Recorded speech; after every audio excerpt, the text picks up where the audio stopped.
अब हम लोग को नाभिक बंधनी ऊर्जा पढ़ना है, लेकिन नाभिक बंधनी ऊर्जा पढ़ने से पहले हम एक बार फिर से द्रव्यमान क्षति बताना चाहेंगे। द्रव्यमान क्षति का संबंध ही नाभिक बंधनी ऊर्जा से है। पिछले वीडियो में भी हमने द्रव्यमान क्षति बताया था, लेकिन इसको हम वापस यहां से लेकर चलेंगे कि द्रव्यमान क्षति के बारे में हम बात करें। अंग्रेजी में हम इसको मास डिफेक्ट कहते हैं। थोड़ा ध्यान देंगे।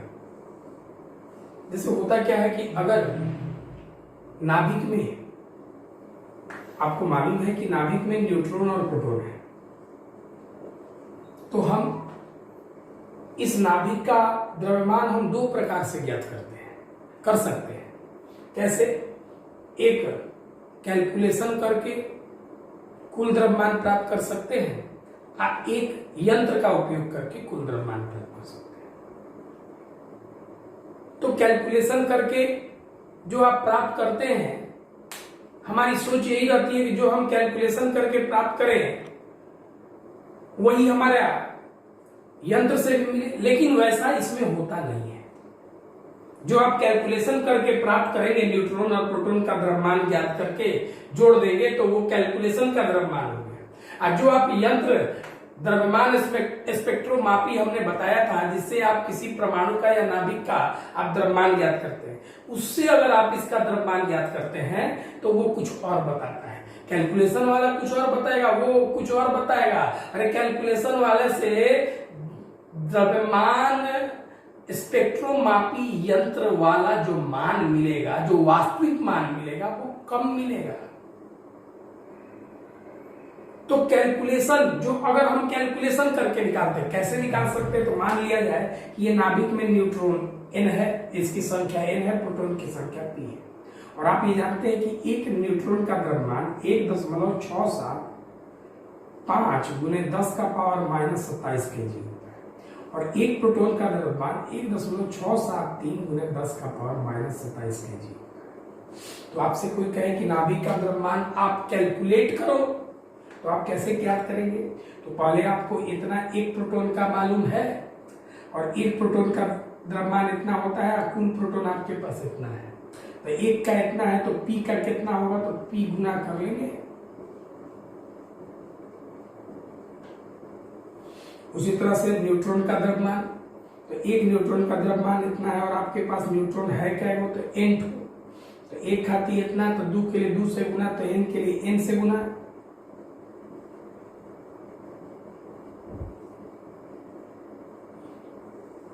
तो कुल द्रव्यमान अब जोड़ लेंगे आप, मान लीजिए जोड़ने से आया x, तो आपको पता चला कि कैलकुलेशन के हिसाब से नाभिक का कुल द्रव्यमान इतना होना चाहिए।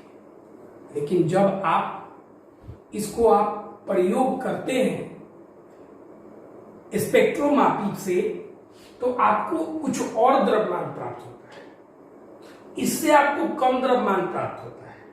तो मतलब वास्तविकता जो आप देखते हैं कि वास्तविकता में जो आपको यंत्र से मिला, वास्तविक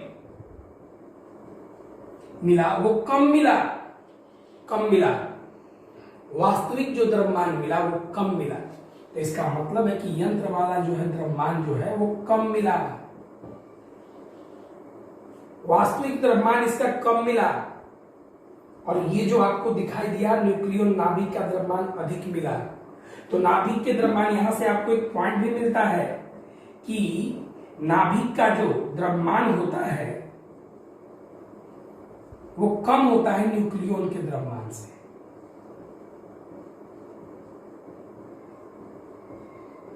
वो कम होता है नाभिक का। तो अब भाई कि कितना कम है, तो आपको मिलना चाहिए, ये मिला, ये कम मिला ये, तो इसका मतलब है कि कम हो गया। होना चाहिए था अधिक, मिल रहा है कम, इसका मतलब कहीं ना कहीं क्षति हुई है, त्रुटि हुई है। तो कितनी त्रुटि हुई है, तो आप क्या करेंगे कि इसमें से आप ये घटा देंगे तो वो त्रुटि मालूम चलेगा, मतलब त्रुटि इतनी मालूम चलेगी। और जो त्रुटि होगी, द्रव्यमान में कमी होगी, उसी को हम द्रव्यमान क्षति कहते हैं। तो ध्यान रखेंगे आप। तो न्यूट्रॉन और प्रोटॉन को साथ में आप न्यूक्लियन कहते हैं। तो ये न्यूक्लियन का द्रव्यमान है। तो न्यूक्लियन के द्रव्यमान में से यंत्र से प्राप्त वास्तविक नाभिक का द्रव्यमान घटा देंगे तो आपको यही द्रव्यमान क्षति की प्राप्ति होगी। तो द्रव्यमान क्षति का जो सूत्र मिला वो ध्यान रखेंगे। तो द्रव्यमान क्षति बराबर होता है न्यूक्लियन का कुल द्रव्यमान माइनस नाभिक का द्रव्यमान। ये द्रव्यमान क्षति का सूत्र हो गया। इसको हम डेल्टा एम से सूचित करते हैं। खैर अब हम इसको बनाने जा रहे हैं। तो न्यूक्लियन मतलब न्यूट्रॉन प्रोटॉन का द्रव्यमान माने न्यूट्रॉन का कुल द्रव्यमान, पहले प्रोटॉन लिख दीजिए, प्रोटॉन का कुल द्रव्यमान प्लस न्यूट्रॉन का कुल द्रव्यमान में से आप नाभिक का द्रव्यमान घटा दीजिए। तो अब इधर देखिए, इस चीज को आप समझ सकते हैं। तो द्रव्यमान क्षति की बात करनी है कि कितना द्रव्यमान गायब हो गया, कितना द्रव्यमान कम हो गया। तो एक परमाणु हम लेते हैं उदाहरण के रूप में। ये परमाणु हम लेते हैं XZA। तो इसमें न्यूट्रॉन प्लस प्रोटॉन है, द्रव्यमान संख्या इसका A है मान लीजिए। अब मान लेते हैं, माना कि नाभिक का द्रव्यमान जो यंत्र से मिला है बराबर M है। एक प्रोटॉन का द्रव्यमान यही यंत्र से जो मिला है, नाभिक का द्रव्यमान यंत्र से मिला है बराबर MP मान लो आप। एक न्यूट्रॉन का द्रव्यमान Mn मान लीजिए आप। प्रोटॉन संख्या, परमाणु संख्या कितना है Z, जितना परमाणु संख्या उतने प्रोटॉन संख्या होता है Z। द्रव्यमान संख्या A है, ये द्रव्यमान संख्या है। तो हमको तो भाई प्रोटॉन का और न्यूट्रॉन का चाहिए। तो प्रोटॉन का संख्या Z है तो न्यूट्रॉन संख्या ज्ञात करो। कैसे मिलेगा? A में से Z घटा देंगे आप। तो अब आपको द्रव्यमान क्षति मतलब डेल्टा एम ज्ञात करना है। तो कह रहा है कि डेल्टा एम द्रव्यमान क्षति कैसे मिलता है। तो प्रोटॉन के कुल द्रव्यमान और न्यूट्रॉन के कुल द्रव्यमान को जोड़ देंगे तो ये न्यूक्लियन का कुल द्रव्यमान है कि नाभिक का द्रव्यमान टोटल इतना होना चाहिए। लेकिन इतना न हो कि आपको इतना मिला, इसका मतलब कुछ द्रव्यमान घट गया, कहा गया, इसकी बात को कर रहे हैं। तो अब क्या करेंगे? तो न्यूक्लियन के द्रव्यमान में से नाभिक का द्रव्यमान घटा देंगे तो आपको पता चलेगा कि कितनी द्रव्यमान की क्षति। तो न्यूक्लियन का द्रव्यमान माने प्रोटॉन का द्रव्यमान और न्यूट्रॉन का द्रव्यमान।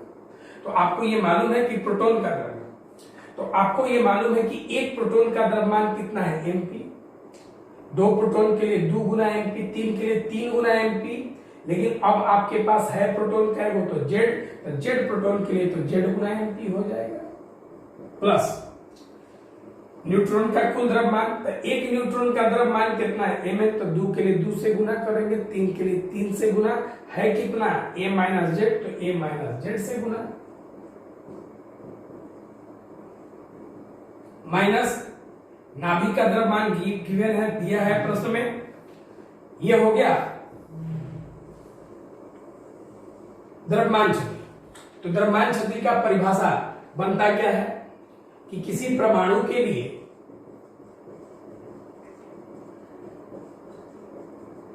न्यूक्लियन का द्रव्यमान, न्यूक्लियन का कुल द्रव्यमान और नाभिक के द्रव्यमान के अंतर को हम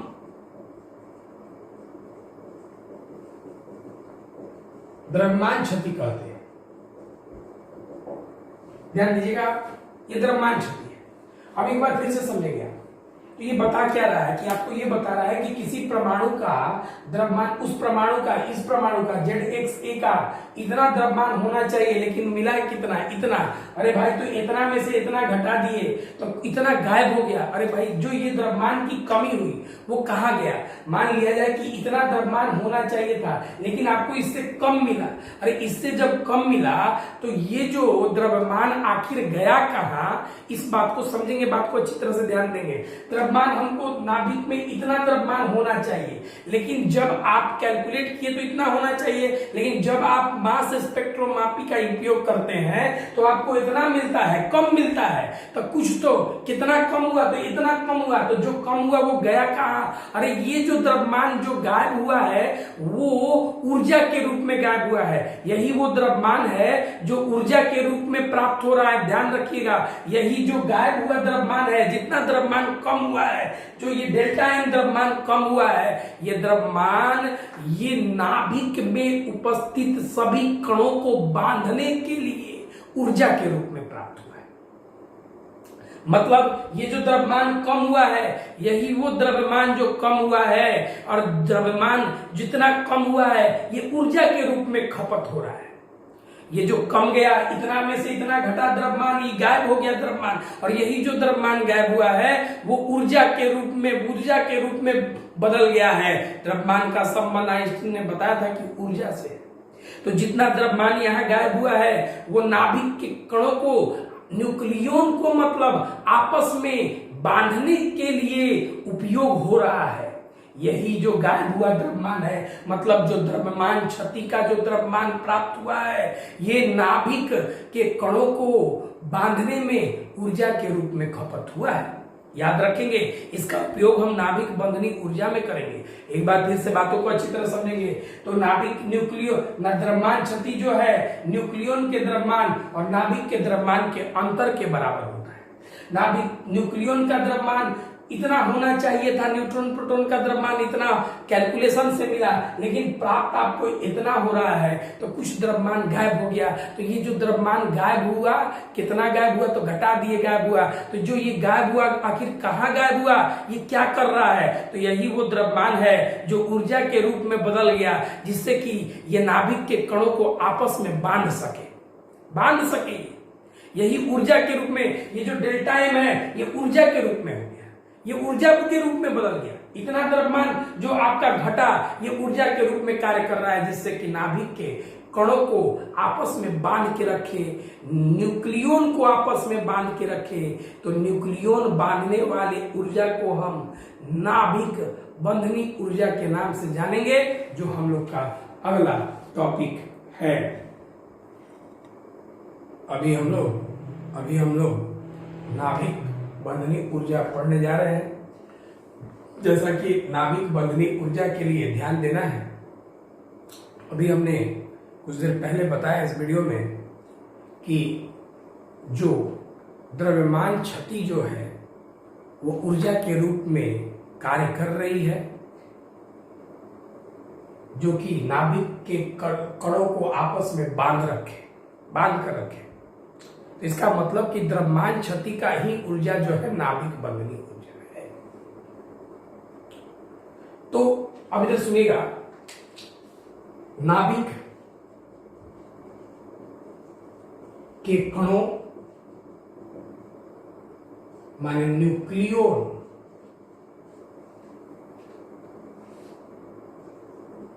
को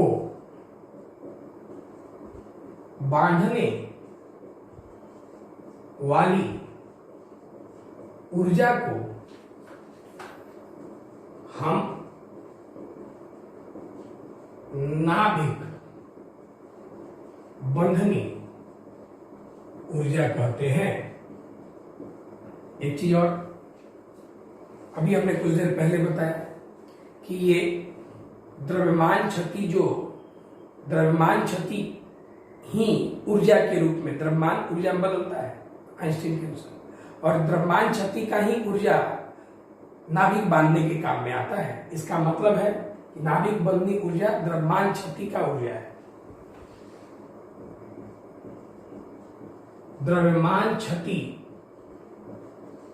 माने डेल्टा एम कि ऊर्जा को हम नाभिक बंधनी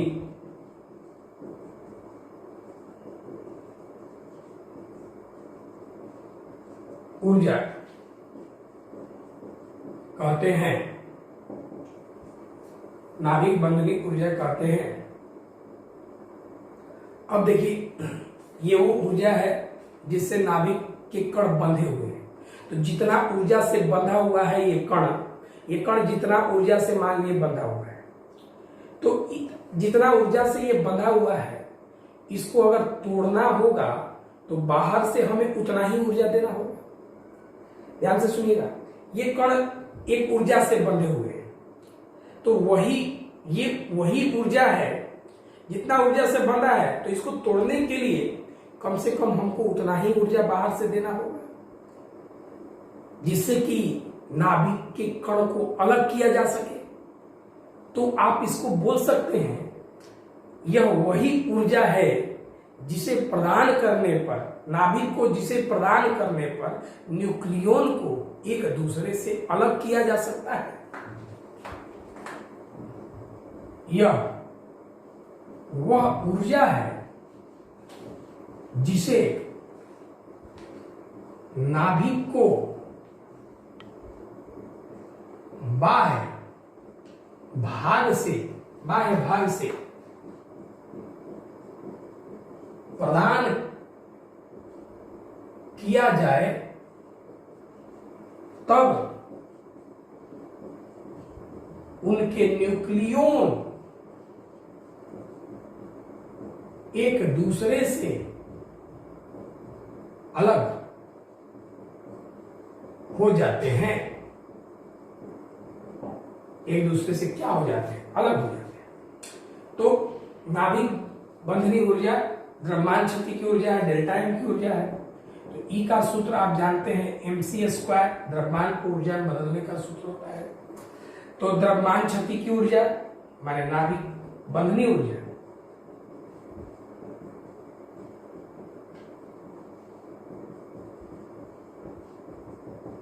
डेल्टा एम गुना c²। डेल्टा एम का मान आपको शायद याद होगा, पीछे अभी तुरंत बताए थे, ZMP plus A minus Z Guna MN minus बड़ा एन गुना में c²। ये नाभिक बंधनी का ऊर्जा हो गया, डेल्टा एम का मान रख दिया c²। अब इसके बाद एक और चीज है, प्रति न्यूक्लियन माने हर न्यूक्लियन के लिए, ये तो सारे न्यूक्लियन के लिए हो गया। जैसे किसके लिए हो गया? ये ZXA के लिए हो गया। तो ZX के लिए हो गया माने इतना न्यूक्लियन, माने इतना ऊर्जा जो है पूरे न्यूक्लियन को अलग करने के लिए आपको देना पड़ेगा। तो माने एक न्यूट्रॉन की कितना जरूरत है? तो ये A के लिए इतना हो गया, तो A से भाग करेंगे तो प्रति न्यूक्लियन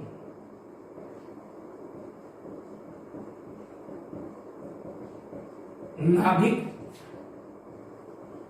बंधनी ऊर्जा हर न्यूक्लियन के लिए कितना देना पड़ा है? तो आप क्या करेंगे? तो नाभिक बंधनी ऊर्जा में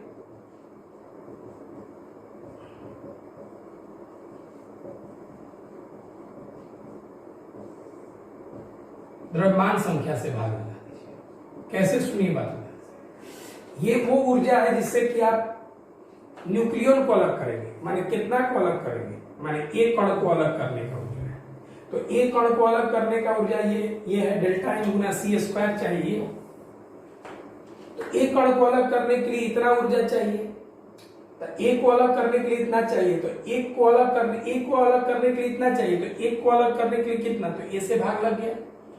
तो नाभिक बंधनी ऊर्जा मतलब डेल्टा एम गुना c², ई वाला। इसमें द्रव्यमान संख्या माने कौची? A। तो अगर A को अलग करने के लिए इतना कण को अलग करने के लिए ये ऊर्जा दी, A को अलग करने के लिए, तो एक कण को अलग करना होगा तो कितना से? 1 से भाग कर लेंगे। तो एक कण को अलग, प्रति न्यूक्लियन नाभिक बंधनी ऊर्जा माने एक कण को, प्रत्येक कण को अलग करने के लिए, इतना कण को अलग करने के लिए इतना ऊर्जा लगा, तो एक कण को कितना लगा? तो A से भाग कर लेंगे। तो ये कोई ज्यादा डिफिकल्ट चीज नहीं है, वही चीज है। अब हम लोग इस पर एक न्यूमेरिकल देखेंगे, ध्यान दीजिए। अभी हम लोग इस न्यूमेरिकल को बनाने जा रहे हैं। इसमें लिखा है अल्फा कण माने 2He4 का द्रव्यमान, क्षति और नाभिक बंधन ऊर्जा का मान ज्ञात करें। जहां 2He4 का द्रव्यमान इतना दिया है माने अल्फा कण का, तो सॉल्यूशन में थोड़ा ध्यान देंगे। द्रव्यमान क्षति निकालना है।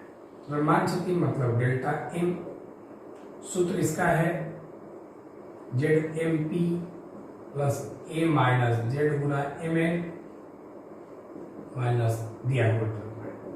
Z परमाणु संख्या 2, MP प्रोटॉन का द्रव्यमान 1.673 गुणे 10 का power minus 27 plus A minus Z 4 minus 2, Mn neutron का द्रव्यमान 1.675 थोड़ा सा भारी गुना 10 का पावर माइनस 27 kg।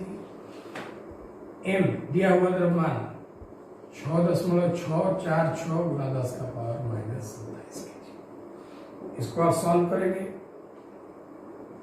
तो 0.05 गुना 10 का पावर माइनस 27 kg है। इसका द्रव्यमान क्षति मिल जाएगा। नाभिक बंधनी ऊर्जा, nuclear binding energy delta M गुना C²। डेल्टा M का मान 0.05 गुना 10 का पावर माइनस 27 गुने C का मान जानते हैं 3 गुना 10 का पावर 8 स्क्वायर, तो स्क्वायर लिख देंगे आप। 0.05 गुना 10 का पावर माइनस 27, 3 का स्क्वायर 9, 8 का हो जाएगा कितना 16। तो अब देखिए ध्यान से, तो ये आपका न्यूक्लियर बाइंडिंग एनर्जी मिलेगा 9×5=45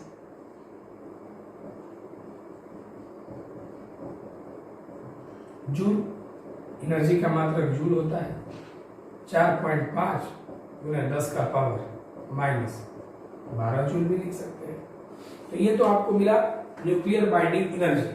और न्यूक्लियर बाइंडिंग एनर्जी में अब इसके बाद देखिए थोड़ा ध्यान से, अब आप चाहें अगर इसी में दिया होता अगर कोई क्वेश्चन में कि प्रति न्यूक्लियोन निकालिए, तो प्रति न्यूक्लियोन अगर कहता न्यूक्लियर बाइंडिंग एनर्जी पूछता, तो आप करते क्या?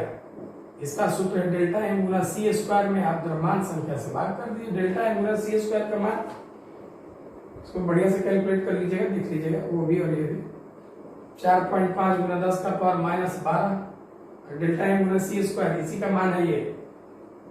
द्रव्यमान संख्या उसका 4 भाग कर लीजिएगा 1.112 गुना 10 का power minus 12 joule.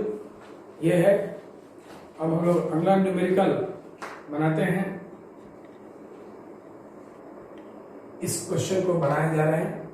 Fe2656 uranium 92 के नाभिक त्रिज्या का अनुपात ज्ञात करें और उनके नाभिक घनत्व का भी अनुपात प्राप्त करें। देखिए सॉल्यूशन करने जा रहे हैं हम। पहले नाभिक त्रिज्या के लिए सोचते हैं।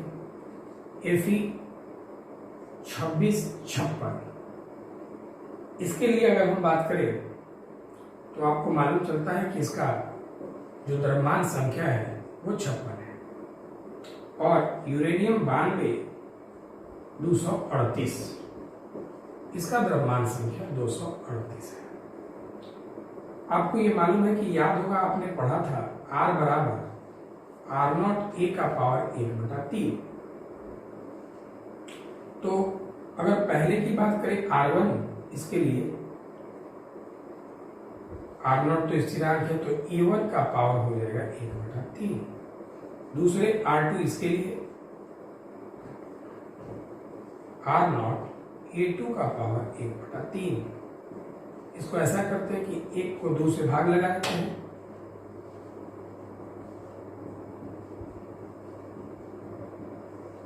तो ये हो गया R1 बटा में R2 बराबर R0 से R0 कट जाएगा, तो हो जाएगा A1 का होल पावर 1/3 बटा में A2 के होल पावर 1/3। तो आप चाहे तो लिख सकते हैं R1 बटा R2 A1 बटा A2 के होल पावर 1/3। R1 बटा R2 A1 का मान 56 बटा 238 का पावर 1/3। R1 बटा R2 भाग लगाएंगे तो 0.235 आएगा, 1/3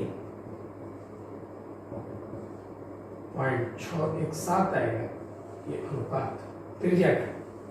अब घनत्व की बात करें, घनत्व की तो कोई भी परमाणु का घनत्व आपने ज्ञात किया था, चाहे वो किसी भी परमाणु का हो, वो आपको अगर याद होगा तो याद आएगा तो 2.29 गुना 10 का पावर 17 kg प्रति मीटर क्यूब।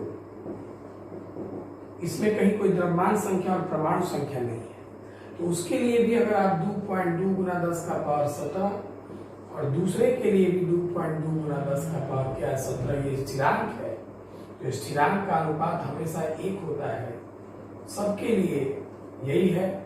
2.29 गुना 10 का पावर 17 कट के कितना आया 1। ध्यान से हर बातों को अच्छी तरह से समझे। कोई दिक्कत हो तो किसी भी तरह का दिक्कत हो तो आप हमसे पूछ सकते हैं, और टेलीफोनिक मीडियम से चाहे किसी भी तरह से। और हर चीज का बहुत अच्छा कॉन्सेप्ट होना बहुत जरूरी है। किसी भी कंपटीशन का भी अगर आप तैयारी करते हो तो हर कंपटीशन का भी क्वेश्चन बताएंगे, एनसीईआरटी का भी सॉल्यूशन बताएंगे, और ढंग से अच्छी तरह से जहां पर भी अपने लक्ष्य को ध्यान में रखते हुए, अपने एम को ध्यान में रखते हुए तैयारी करें बहुत अच्छे तरह से। और रेगुलर वीडियो देखें, रेगुलर पीडीएफ पढ़ें, नोट्स पढ़ें, बार बार वीडियो देखें और दूसरे को शेयर भी करें। जो दूर के गांव में हैं, जो नहीं पढ़ पा रहे हैं, उनको शेयर भी कीजिए। Thank you.